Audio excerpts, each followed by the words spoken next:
Kia ora koutou, and welcome back to another episode of Full Credit. We have now officially finished round one over 2 weeks of the Pacific Four. What do you make of it all, Les?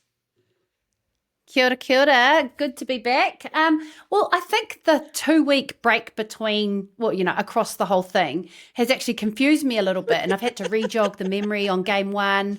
Obviously, last night's game is very fresh in the mind, but I think if we were to just delve straight into it, week one was it was clear it was week one. It was clear it was everybody's test match, first test match. It was rusty across both games, I'd have to say, but not a sign as to what that means for the future, but just a reality of where we are right now. It's always the thing, isn't it? You think, at the end of Super, you're like, wow, everyone is hissing so much, whatever the domestic competition is. You're like, this will be so amazing. Can't wait to see this combination. And then it's always a little bit rusty, a little bit janky in the first week or two. It just shows you why we play test matches before a World Cup, because we need that time together on the grass. Absolutely. And I think too, it's really easy to slip into watching the games as just a fan and wanting that nail biter sitting on the edge of your seat type game, right? And I definitely wanted that last night, and I probably felt like I didn't get there. I felt like I was robbed. But when I put on my past player hat and understanding what it's like when you're bringing a team together after a couple of weeks in camp together, if I take the Black Ferns, for example, they've come from 4 different franchise clubs playing 4 different styles of rugby, and now they're amalgamating and trying to gel as one. So, yeah, really reflective of all of that.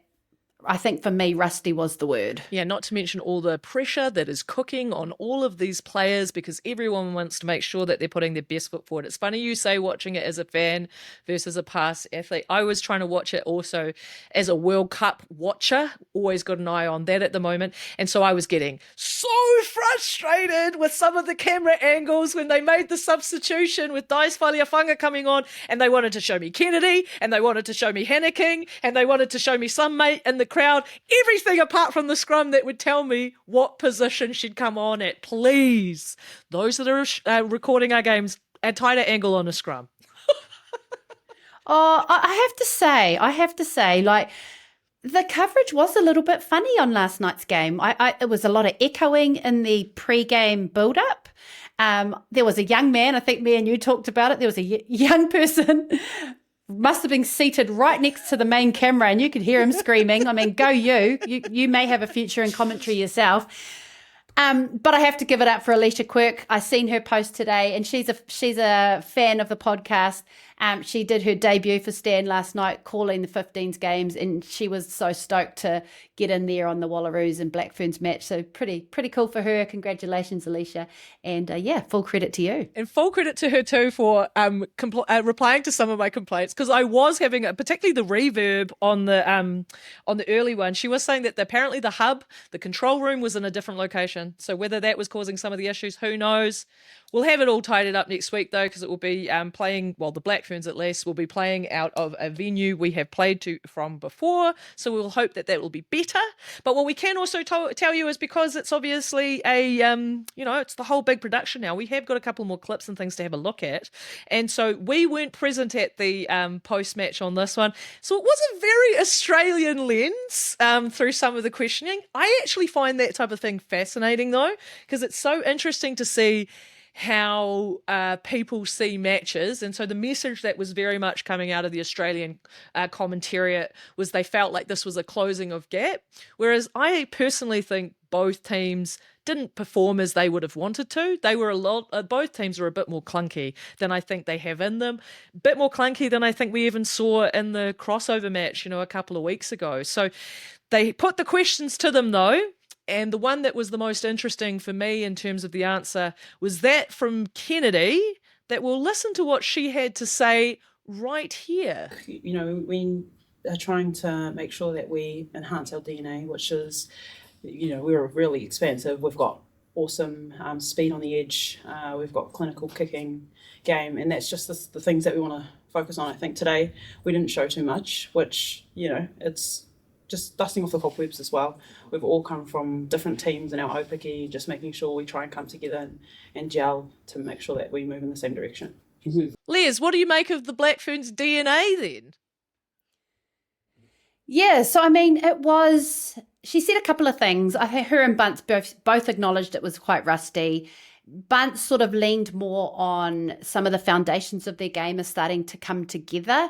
And I personally was looking at the attack because that had kind of been a headline, right? As we're going to unleash this attack that no one's doing. So I was really excited for that.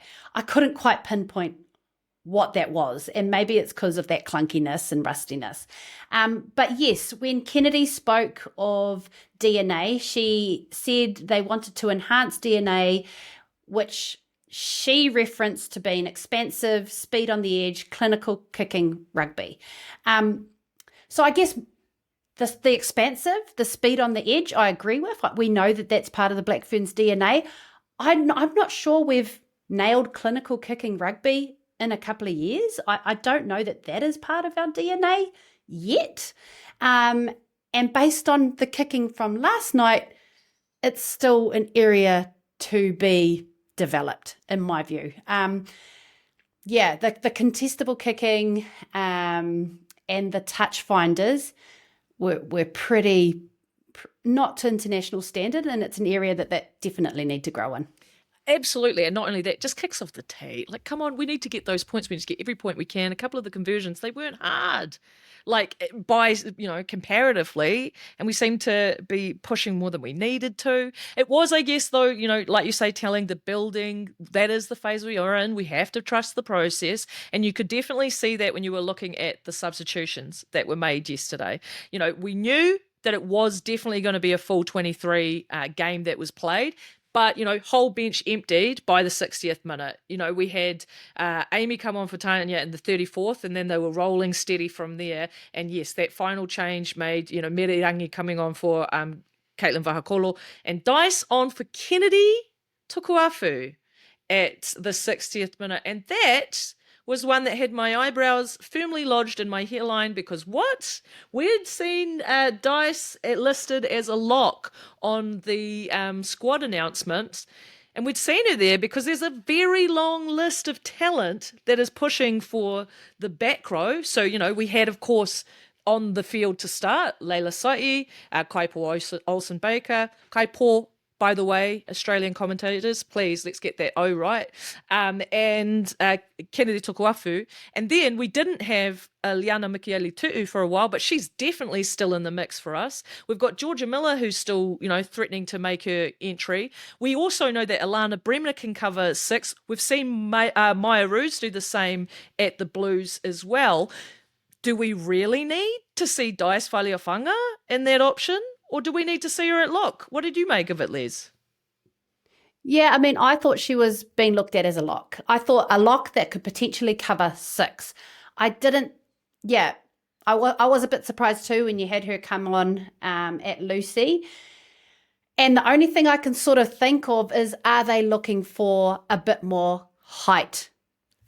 And maybe they're looking for more height in their 4, 5, and 6. That's all I could sort of pinpoint, because you're right, there's so much depth at Lucy, and I would probably have her ranked at the lower end of all of those Lucys if we were looking at her as a Lucy. So whether it's the height thing, because I'll be honest, I think Kaipo Liana would be the tallest of those Lucys, and they wouldn't be that tall. Georgia, I'm 5'6". I'm pretty sure Georgia and Kennedy might be slightly taller than me. Georgia Miller's about the same height as me. So yeah, we don't have a lot of height in our loose forwards, and I wonder if that's the reason. My only other thought behind it was maybe it's about transitioning Dice back into 15s, and that she has played loose before. I'm pretty sure that was the position she played last time she played for New Zealand in the 15s game. It definitely was where she used to play when she played with us in Wellington. So maybe it's a case of that. Maybe it's 20 minutes to get your feet back into the 15s game, and then they put her into the locks to see how she goes. Yeah, could be. Because, lock is a technical role, especially getting into those scrums and things like that, nailing your jumps and lifts.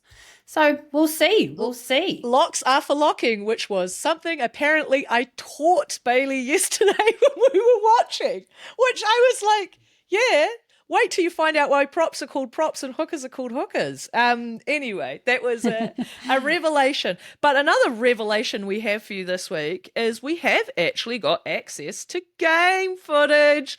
Oh my gosh, this has been on our wish list, and we're so excited to be able to share this with you, because when we first had our brains together on what it is we would want to do with this podcast, one of the things we had hoped that we'd be able to do was a little bit of analysis, like a play-by-play almost of some of these games, because, they happen in the moment, the call is made, the commentators then kind of tell you how it happened again, but there's so much going on sometimes in some of these moments. So I wanted to let Les fully geek out. We've let me do it in the first wee while on this podcast, which is history and stats, but the game analysis is Les's happy place. So Les, would you like to talk us through one of these tries? Mate, you're not too bad at it yourself. You'd be able to pick it apart yourself and give the listeners some juice there. But I guess those first two tries were the ones that I looked at quite in depth, because what it said to me was, off our set piece, we are going to lean on our blindside winger and we're going to bring them into the game somehow. So the first try was off a left-hand scrum, halfback distributed to the second five to Sylvia Brunt, who carried to the line, offloaded at the point of contact to Aish, who strong carried through and then pick and go. Like, that's great game awareness from her. And someone that fast, that close to the line, that's really effective. So straight away we could see they wanted to bring our blindside winger into the game. I think not long after that, they actually tried the exact same move. It didn't result in a try, but they pretty much tried the exact same move. And that reminds me of 2022. Wayne Smith came into the mix. He didn't deliver too many moves. We used to have this massive menu of backs moves, and he reduced it down to like 4, but he had multiple variations off each of those moves. He simplified it completely. And I remember him saying to the backs, because I was obviously the Lucy that had to run the lines to join or to get the offload off some of those backs, was I remember him saying, run the move until they catch on to what you're doing, and then offer the variation. So they obviously tried that twice to see if they could get it across the line twice. It worked once. Aussie switched on the next one. But looking at the try number 2, so this one was off a line out now. And what I noticed was that Aish was actually at the back of the line out. So she was the last man in the Black Ferns line out, last woman, in the Black Ferns line out. And Kaipo, our number 8, was positioned at halfback. So line out happens. They go from mid, like a 4 ball or middle of the line out. So they get the ball to the middle of the line out. When the line out hits the jumper, when the ball hits the jumper, Aish drops out of the line out. They go to fake maul. So Kaipo goes in as if the forward pack are going to maul it. She pulls the ball out and she carries hard. Now, when she carries off that line out, she's got Aish on her inside, Sylvia Brunt on her outside. So if she isn't carrying through, she's got 2 powerhouses to do it for her. She chose to carry, and she made a great gain line carry. And then Aish just did what she did in the first try and pick and go, got a try. Like, I did like that one in particular. I like the variation of having Aish in the line out. I didn't notice it when I watched it live. It wasn't till I came back and watched the replay. But that's some of the variation that we're starting to see, I guess, in the Black Ferns attack, is how they bring in their blindside winger. And when you've got someone like a Aish Letiinga, well, you're going to create moves for her and around her. So that was quite nice to see. This is making me think of a million years ago when I attended a coaching seminar, and Jason O'Halloran. Now, if you're from the Wellington region, you'll remember well who he is, because he used to play first 5 in our neck of the woods. But he told me about how they used to try and get Jonah Lomu involved in basically every move they had. But they said that Jonah wouldn't run unless he knew he was getting the ball. So he would just tell him that every call was definitely his call to make sure that he ran the line effectively. Well, that's what I loved about Aisha's game yesterday, though. Like, she was a standout for me last night, her and Kaipo, and just her activeness. Like, she is busy, man. If you actually watch, she's not far away from the ball. You know, she comes off her wing and she looks for work. I love it. Now, going back to that first try, I think there was one moment in there that I just want to draw people's attention to as well, because it was something that we actually saw happen quite a lot during the Opiki. Because while, yeah, it looked like pick and go, Aish wasn't held. So that's the classic that goes on there, and that's actually like it's a cute wee exception to the law, I guess, because there's no rules in rugby, it's only laws. If we're getting the language right, but it's one of those things where when you watch it, you're like, hold on a second, she was just tackled. How come she's allowed to keep going? Well, the deal is with that. If you're on the ground and nobody's on you, so you're not held, you can place the ball, get up, and go again. Now, Aish did that really effectively and dart through and get that try. We actually, like I say, we saw that a number of times during Super Rugby Opiki. I think it was Leila Sa'i actually who loved doing that the most. Eva Kapani for Oz has been a master of it too as a prop. Gone again, gone again, gone again. It's a great way, like if people aren't picking up on it, and particularly if the opposition is doing something that we call zero rucks. Another piece of jargon for us to learn. A zero ruck is when you don't bother trying to contest that ball. You make your tackle, you get out of the ruck and you get back into the line to make the tackle. So in that case, the Aussies were a bit guilty of bouncing out too quick to that next tackle. So the space was there. And I would say that's actually what happened as well in her second try too. And I think they had a little bit of a personnel review problem, because I think Eva Kapani was guilty of seeing that it was Aish that was on the seal over top of Kaipor and thinking, oh yeah, ball will just go. Little did she know that Aisha Letiainga is a thief and she will steal whatever she can. And so she was more than happy to steal that opportunity as it was laying right out there. But I just think those couple of things, in terms of adding to our knowledge, if we're learning rugby along the way, if you're on the ground and you're not held, you can place the ball, get up and go again. That's a good thing to learn. Zero rucks, that's a good thing to learn. The queuing up that was going on in terms of those variations, like you've drawn attention to there on that second one, Les, having your wing coming in as a number 8, your number 8 going as halfback, creating more options for you. All of these things, there's so many moving parts, there's so many things to keep eyes on, and most of the time we're only paying attention to who scored the try. 100%. I definitely did when she scored the try. I didn't even know she was in that line out. So sneaky thief, all right? I think the only other thing I wanted to say is on that first try too, the queuing that was happening on the launch of the scrum, having basically Aish locked in behind Ruahe, meant that when they did peel around, obviously that slip pass worked and they ended up scoring. But what that had actually meant was then Ruahe ended up outside of Sylvia, so she was ready to keep that launch going. She'd slipped in there and pushed that wing out wider. So it was interesting too to see how that was manipulating in space. There's obviously, we love stealing things from rugby league when it comes to how we manipulate those lines, and that backdoor, those double lines, that was all over the place for the Black Ferns yesterday. We'll just hope the timing tidies up. Yeah, 100%. I think the Sorensen McGee try, her second try, was just a great example of everyone in motion, double lines of attack, really, holding defenders, and then just vision, I think, from Hannah King to get that pass to Sorensen McGee, who just backed her pace and went for it. So those are the glimpses. I think those are the glimpses that Bunce is talking about in his press conference yesterday of things coming together. So while I know from a fan perspective, the game probably wasn't as entertaining as we would have liked it, I think for that first 27 minutes, I was a little bit bored from the entertainment perspective. When that stuff starts to come together, and it definitely will, okay, let's all relax, it will come together, it's going to be good.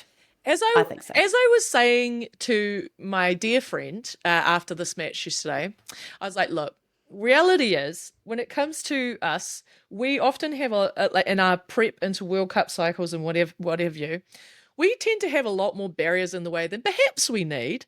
But once we get there, we've removed all of them and we can take off and we can fly.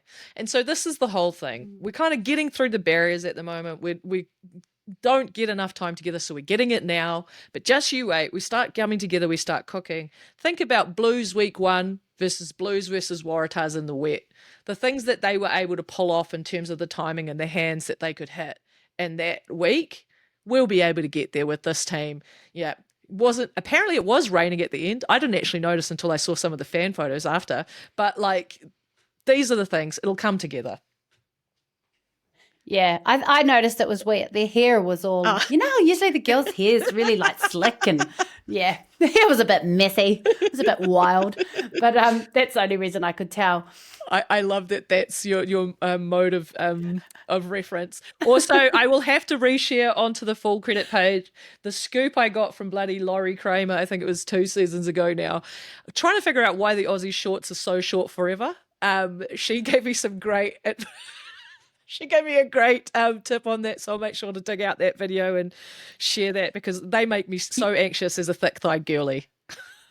You know what, though? It was a comment that was made in my house of people watching the game. They're like, well, their shorts are really tight. And you know what? And short. And I said to myself, I actually said to them, I was like, as a woman that used to have a body where I would wear those little shorts and, is now 2.5 kids deep, get it, girls. Like, why not? You have amazing bodies.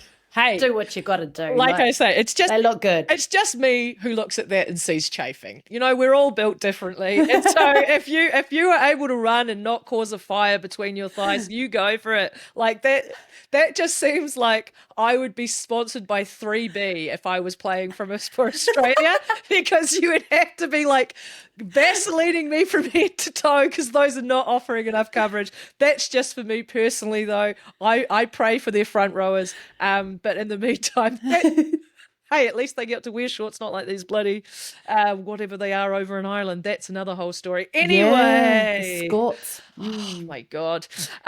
Anyway, that's enough of a garden bath there. You never know where we're going to take you to. Sometimes it might be a bit silly. Anyway, shall we talk about our Inform 15? We've now had one whole round, so that means we can finally name a team. We'll just say on that, we really did have to dust off a bit of... It's amazing how quick things move. We were like, oh, yeah, we remember this. And oh, do we? So we have gone back. We've dug into the stats as well, trying to help us out, trying to get orientated on that because it's a new tool that we're pulling them off and we're a bit clunky. But anyway, we've got it all. We've put it together. So we'll start with the loose head comparison. We had Hope Rogers, who was running out in her match that made her the most capped, I believe, for the USA. Congratulations to her. Fantastic stuff there. It's also amazing how many players are starting to hit these numbers so quickly, I think that's not something to be discounted. I think people in the Northern Hemisphere really don't appreciate how much WXV has taken the international women's schedule to a whole new place in the Southern Hemisphere. We just didn't used to have the type of schedule we do. So yes, Hope running out in her legacy match there, and Chris Valeko, who was bloody on one yesterday, fired up as she always is. So in terms of the carries, they were pretty even in evens. 5 for Hope, 6 for Chris. In terms of defenders beaten, Chris beat one of them. In terms of, that was not tackles, that was carries at the top, 5 to 6. Did I say tackles? Goodness me. Carries. Oh, I did. My brain is scrambled eggs. Anyway, meters gained. Chris did 21, Hope did 14. So they're about there or thereabouts. Chris got a try though. Congratulations to her. Tackles, Hope double them basically as Chris. She did 14 to Chris's 6. Penalties, front rowers love a penalty because Hope got 3 and Chris got 2.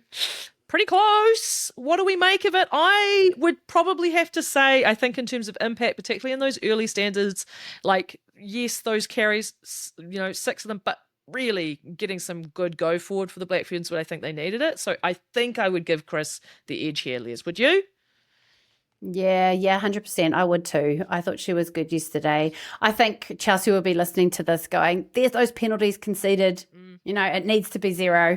So that's definitely continuing to be a work on for Valeko. I think in this case, just Chelsea, you can fact check me, sis, and I know you will.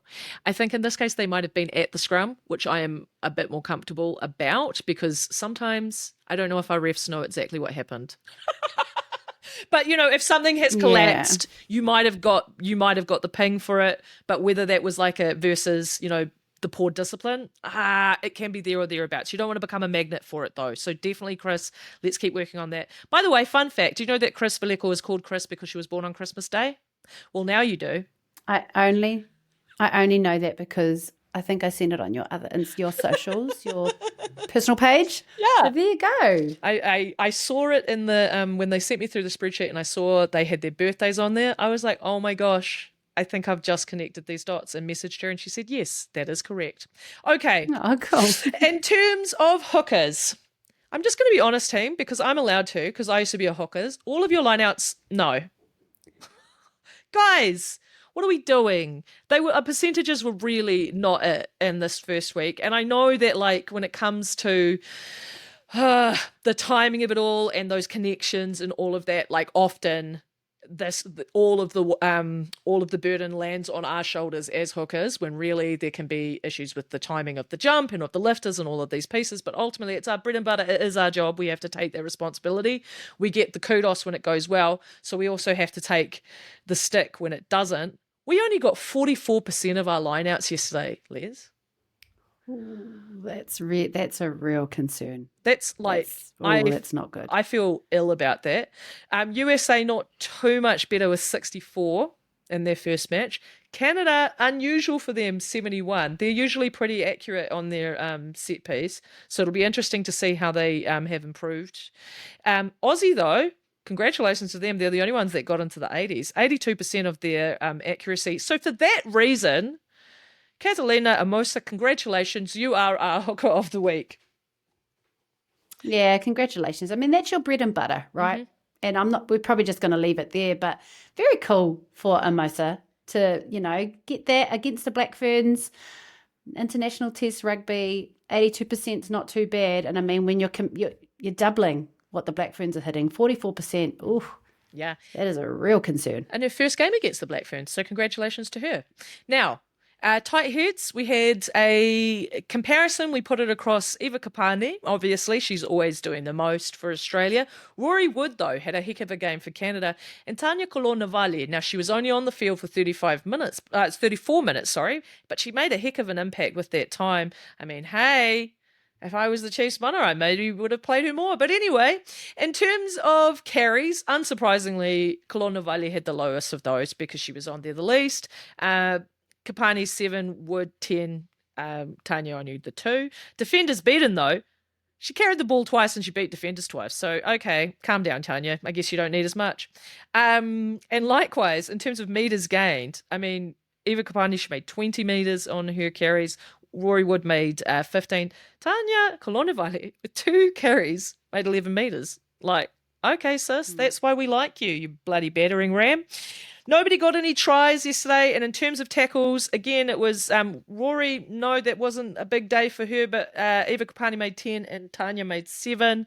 Penalties conceded. Chelsea, get her on a referee course to tell all these front rowers off, because Eva Kapani got 2 and Tanya Colon-Navali got the 1. So ultimately, looking at those stats, Eva Kapani but Tanya, give her a few more minutes and maybe she's there.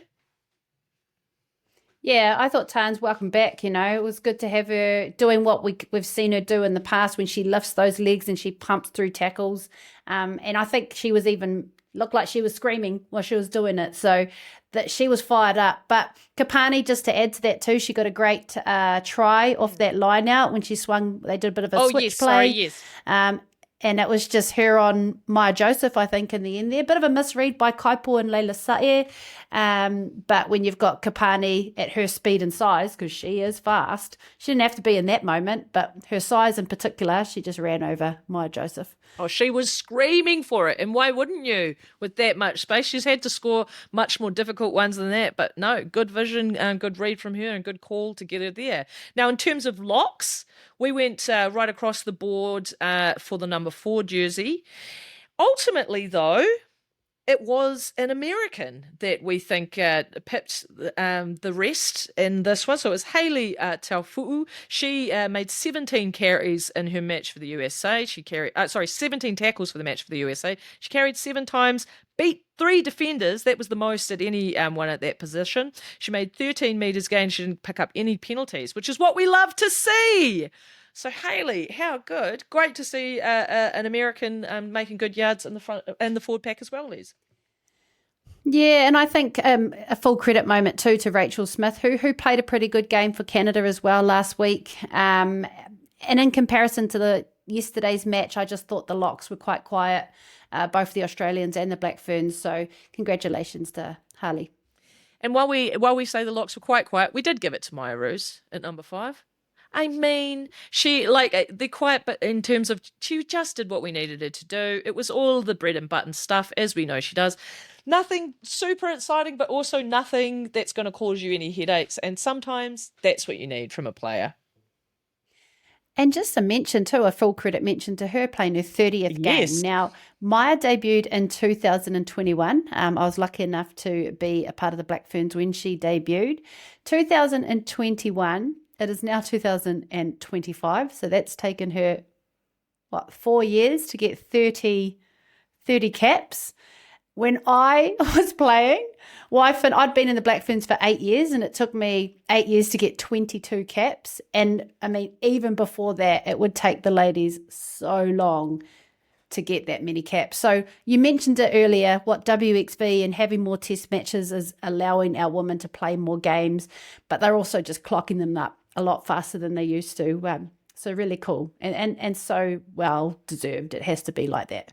In terms of making it a fair point of comparison, I have actually written a column on this, believe it or not, Les, that I advocate for the credit and the kudos to instead go for number of seasons played rather than games played in those seasons. And my reasons being for that, because if you got to stick around for 5 years, you've held your standard for 5 years. It really wasn't on you, the politics of the day that said you got to play 2 tests a year or 10. And so I think, we do see these numbers racking up quicker now, and that's awesome. It's great that we're getting to see people play more and reach these levels, but I never want those, the speeding up of the tick to ignore the contribution of those that were there earlier. I think about someone like Anna Richards, for goodness sake, who played for the Black Ferns from 1990, I believe, through to 2010. So she played, 20 seasons? And she only played 49 tests according to Black Ferns records. Yeah. I'm glad you mentioned that, because it does give some perspective as well for the amount of time devoted to that team. 20 years of her life just devoted to being the best rugby player that she could be. And man, was she the best number 10 of her time. Yep. At that standard for that long, and you're only playing one or 2 games a year, but to still maintain that motivation and dedication to being the best, that's some class and resilience. And I'm glad you mentioned that, because let's give credit to them. Yeah, and before she was a great number 10, she was actually a great number 9. And she only went to 10 actually because of what we needed at the time, and we were oversubscribed at 9, so that's why she slipped out there. And the reason I say that is because I think her first World Cup she did play 9 for us in 91, but she, I know, then stuck around over in England and played for the same club I do. You might sometimes catch the jersey on the back of my shoulder. She played for Richmond over there. And the reason I say that is because, again, just to hype up an old girl, I remember talking to her coach from that time, and he said so sharp was her pass that she could pass off the base and hit 12. So she could skip past the 10. That's the width that she could do from the base. That's unreal stuff. And I think sometimes when we look at the old footage, and it might look a bit janky, it might look a bit other stuff, I'm like, yeah, but don't you ever mistake that for not there being some mad skills underneath it. So anyway, that's a little... anytime I get to gas up Anna Richards, I'm going to do it. I'm obsessed with her. But anyway, Number 6. We had a showdown between Layla Sai and Talia Brody, who might be again familiar, like we were saying last time, has played some footy here in New Zealand. Had some good turns when she needed it for the USA, but ultimately Layla across the board, she made 12 tackles, she made 8 carries, she made 31 meters off those 8 carries, and she also got the turnover, which that's the role of a 6. That's what we need. Of course, before that's only on part of the game too. Back when he went to Dice. Oh no, she was still there. What am I talking about? Kennedy came off, but Dice she slipped over to 7. Getting mixed up now on my interchanges. But yeah, Layla, not the loudest game from her in terms of what we might be used to seeing, but a solid one. I'm sure she'd be happy with. Yeah, and across all 4 teams, I think, like we said, the games were clunky. The players were rusty. So she was the better performer of all of the 6s in our opinions. So we landed there. Yeah. What about the number 7, Les? Who did you fancy? Yeah, well, I think from watching the game, I was like Karen Packin, and I remember her from when I used to play. Like, she is a manta, and I say that in the most respectful way. Like, she just goes hard, body on the line, big work engine, and I thought she was probably the better of the 7s. But then when you actually looked at Kate Zachary, who was another sort of probably undercover manta, ladies, with all due respect, that's a good thing here in New Zealand, being a manta. She had an epic game as well, and she always does. She can actually play 6, 7, and 8, so that shows the versatility of her. She's obviously and a 13 leader as well, but yeah, I've seen some of those wild. She's definitely a Lucy. Yeah. Let's keep her there. But let's compare some of their stats. So tackles, Packin made 17 compared to Zachary's 18. Carries, she actually was busy, but probably shows that Canada had a bit more ball there. 14 carries with 44 metres gained compared to 3 carries for Zachary with 15 metres gained. Zachary did have 1 defender beaten and 1 line break. She did get a try and she won 3 turnovers. So I think it's that picture of busy on both sides of the ball. Her core roles of being a nuisance at the ruck and turning over ball. She definitely done that. We actually ended on Kate Zachary. Congratulations, Captain America, as I call her. She was fantastic, as she always was. I will say, though, she made me incredibly anxious when she was making her way to the try line and was giving her the South the big hoorah before she dotted it down. Everyone, please score the try before you celebrate. You make me so anxious. I know sometimes the mood overtakes you, but it makes me nervous. What about number 8? Who did we have there? Yeah, I mean, we had 2 great battles across the 8s in the Canadian team and the Black Ferns. I think if there were 2 people that stood out yesterday, it was Kaipo Olsen-Baker and Aish Letienga. But we also noticed the impact from Gabby Senft as well in the Canada versus USA. So let's rattle off some of their stats to get a comparison. Tackles, Kaipo made 18, Gabby 10. Kaipo had 17 carries to Gabby's 19, so both busy on attack. Kaipo had 4 defenders beaten, and so did Gabby with 2 line breaks. Gabby did edge her with the meters gained with 88 compared to Kaipo's 60. She did give away 2 penalties, and Kaipo did do what she does best and won 2 turnovers. So who did we land on? I mean, it was a close battle. And also 2 of them as well almost scored. Like both of them were threatening to score all day, and both of them, scored the try on the 5 meter line, like they were there, the carry before the points came. So they were so strong. I don't know, because like you say, on the one hand, Kaipo stood out in a game where people maybe weren't standing as, brightly, they weren't shining as brightly as we normally see. Whereas Gabby, she stood out, and again, also Canada was not at their full hiss, but she was a bit, I don't know, that was one of the best games I think I'd seen her play. Hard to say though. Yeah, I think they're pretty par and par with each other. I'd probably say Kaipo. especially with those turnovers one as well as a loose forward, like those are influential moments. So, yeah, I'd probably land on Kaipo. But, hey, everyone overseas could be just calling us biased.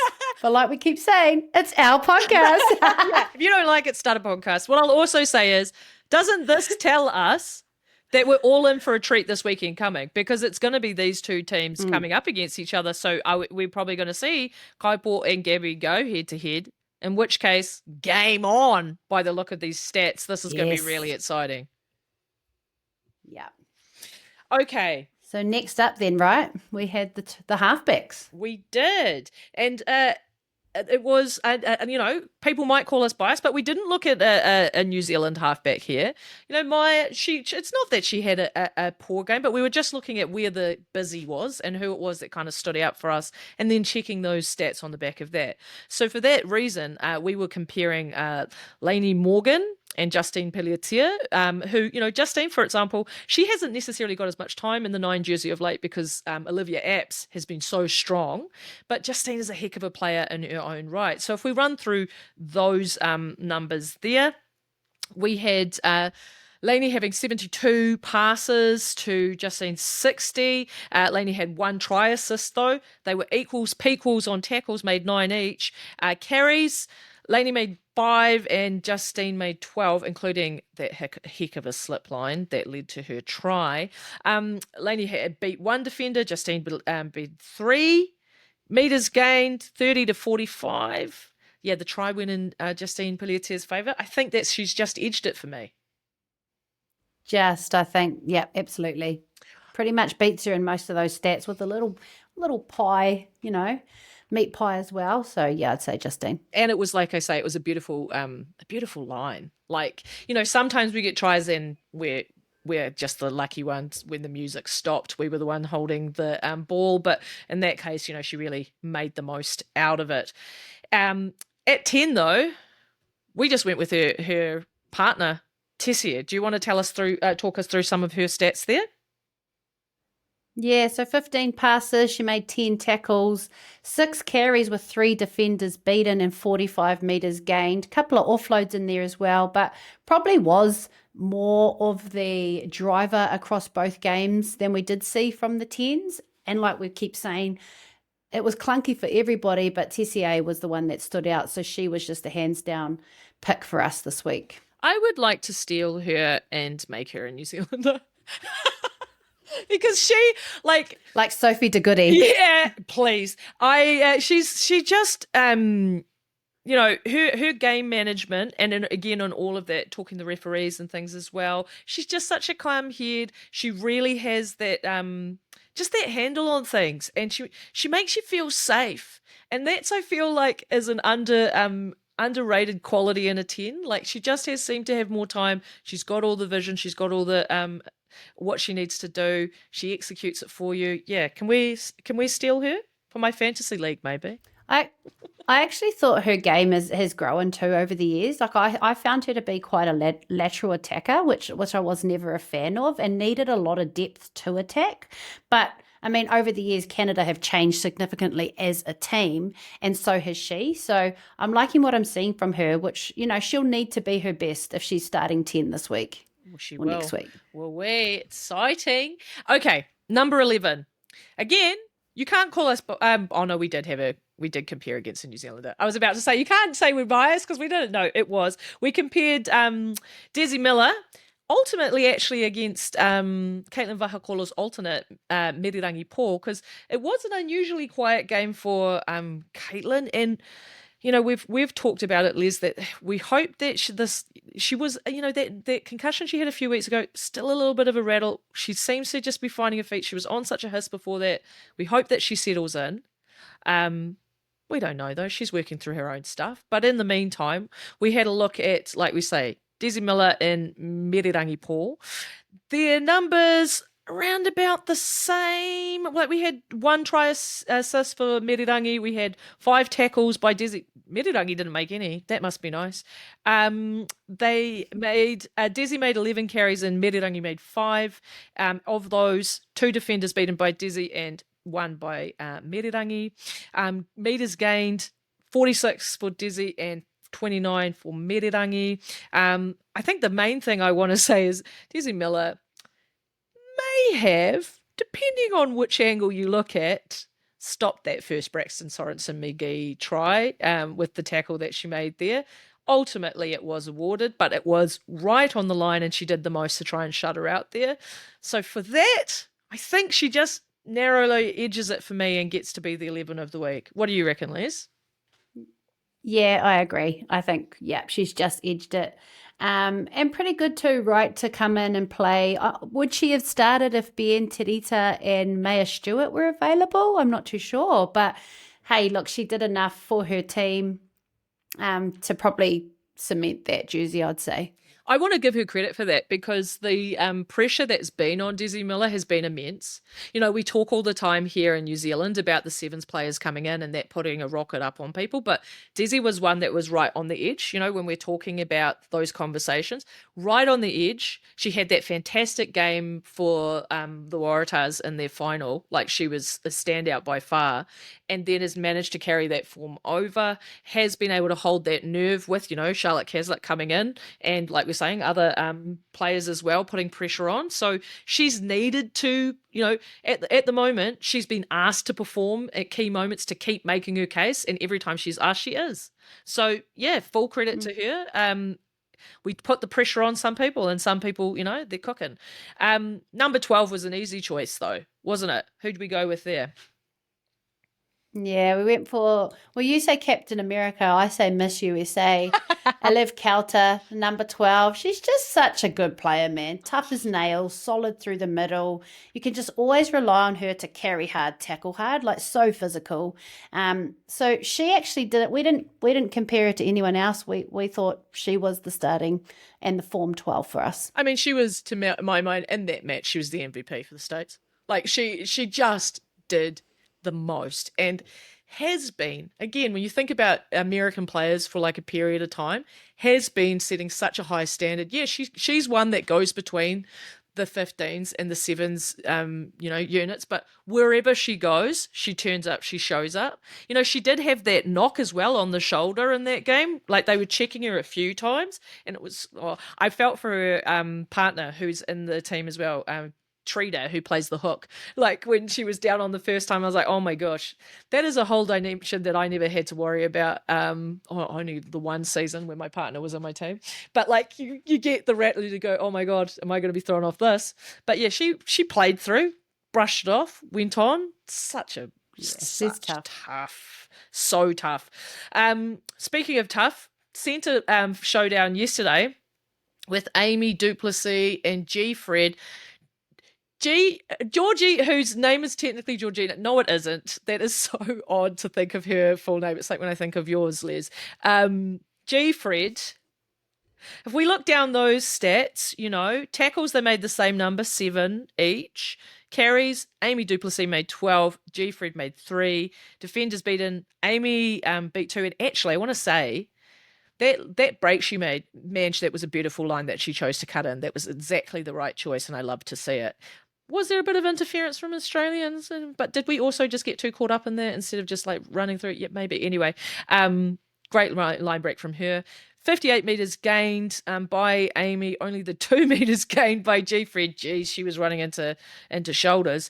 Amy picked up the 1 penalty. G. Fred picked up the 1 turnover. And let's be honest, it wasn't awarded. But she did score that try, didn't she? She absolutely scored that try. Yeah. That was a try. Yeah. Like, we're not biased. That was a try. That was a try in the moment, and I put it on my story, and then, to be honest with you, G. Fred replied to me and said, that was a lesson for me and to celebrate more.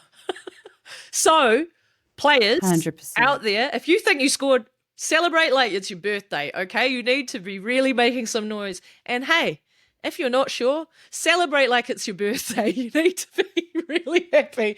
When it's a line call, do the sales pitch. You've got to be a saleswoman. Who did we end up landing on out of those two, Les? Where did we go? Well, out of those two, we end up landing on Amy Duplessis. I think just stats-wise, she was a lot busier. She did some good things. She puts Braxton into some good space as well. So, yeah, we landed on on Amy. Probably would have liked to see a bit more from G. Fred in terms of her attacking meters, just a bit more carry through the middle. But Amy was the pick for this week. Now, it was also a very easy one for us at 14, wasn't it? Was it ever going to be anyone except my baby? She called me out because I'd said that she was going to score first. And she said, Alice, you would say I was going to score first, even if you didn't think I was going to. Even if she wasn't named. That's what we're talking about here. Yeah, look, I'm a fan. Sue me. She was a standout though, hands down. Her and Kaipo to me were just, which are two, she's not with Paua now, but originally a Paua girl too, Kaipo. Aish and Kaipo were just continuing what they were doing in Super Rugby Aupiki. There was, what you're going to get from Aish. Yeah. It's not very often that she makes mistakes. It's not very often that you go, oh, she's lacking in this or she's not performing at this. She is consistently good. And she was so busy yesterday. 2 tries. She hands down was the pick. She just seems like she's having so much fun. That's the other thing is, there's all of the stats, all of this. She just seems like she loves her rugby and she's just having the best time out there. And so that's so infectious to watch as well when you are just doing it as a fan. You're like, you can't help but get in behind that. Now, 15, the player at the back. Who did we name there, Les? Well, when you talk about just having fun and enjoying your rugby, you can't look any further than the youngster on debut who got thrown into the number 15 jersey for the Black Ferns, Braxton Sorensen McGee. Her first international test match, and she looked calm as heck. She looked comfortable. She was just running like she was running at Aupiki when no one could catch her, and she just had space in front of her, creating space if it wasn't there. I mean, she even took a bloody good hit from Masters. And I think Masters in the post-match interview said, welcome to international footy. I'd probably go back and say, well, I did also score 2 tries, so I've welcomed myself in. But I mean, she got straight back up. It didn't faze her. And in the lead up to yesterday's game, Ruahei Demant spoke of this young girl with big shoulders who is physical and she can handle the tough stuff. And when you look at her, you do probably think, oh gosh, is she going to be okay? Me as a mum, I'm like, oh gosh, is she going to be bent in half? She got bent in half yesterday and she got back up, I don't think anyone here in New Zealand has stopped talking about Braxton Sorensen McGee. I mean, Kennedy also was talking about her in the post-match, in the same way, saying the professionalism that this 18-year-old kid brought into camp. She was like, they were just blown away by how much she just came in, switched on, locked in, ready to go. That's fantastic stuff. And again, I'm so glad you talked about that big hit because I was watching that again on the replay. And the thing is they laid her out, but you know what she did? She saw who was in front of her and she put her foot down, she ran in anyway. And whether you get smacked or not, there are a number of players that would have looked for a pass, that would have tried to run around and ended up running 20 meters sideways to avoid the shoulder of Masters. So for her to say, nah, you know what, hit me and recycle the ball well and pop back up, body size, you should beat me. But she did what she needed to do in that moment. Plus, the second try she scored, how did she throw that dummy? There was no one outside her to dummy to. The support play was 10 meters behind. I was like, how did you sell that dummy? You need to give sales lessons to G. Fred so that she can get the try that she actually scored because she threw that to nobody. I was like, what was going on in that moment? Yeah, she's class. I mean, that's just a glimpse of what's to come, right? 18 years old, and that you're right. The courage to look up and go, I'm a fullback. Usually, I'm punching into space. Right now, there is no space, so I've got to carry through it. Got bent backwards, but she made that brave decision to carry, and at times, right, fullbacks have to do that when there's no attacking option to go to or no space in front of you. You just got to carry. You got to put your head down and go forward. So I'm excited for this young one, and I mean, surely she'll get the start next week as well. So up against a greater opposition, let's see what she does. Now, what is our hope for this week? to round this out, because obviously we had a we've got a list as long as your arm in terms of questions we have around that we want to see answered during this Pacific Force series. We have probably a few more of them after game 1, but what's the main thing that you want to see this week, Les, when it comes to our performance against Canada? I'm pretty keen to see a team that we're thinking is going to be one of our strongest teams, right? But I'm aware too that the Sevens girls join the Black Ferns this week, and so potentially they're out of selection. I don't know. We won't know that. Will they be named in next week's side? We're yet to find out. But if not, we're going to see what's closest, I'd imagine, to our strongest team. All the girls, there were a few girls that probably needed to have a bit of game time because we haven't seen enough of them in Opaki, so we got to see a bit of that.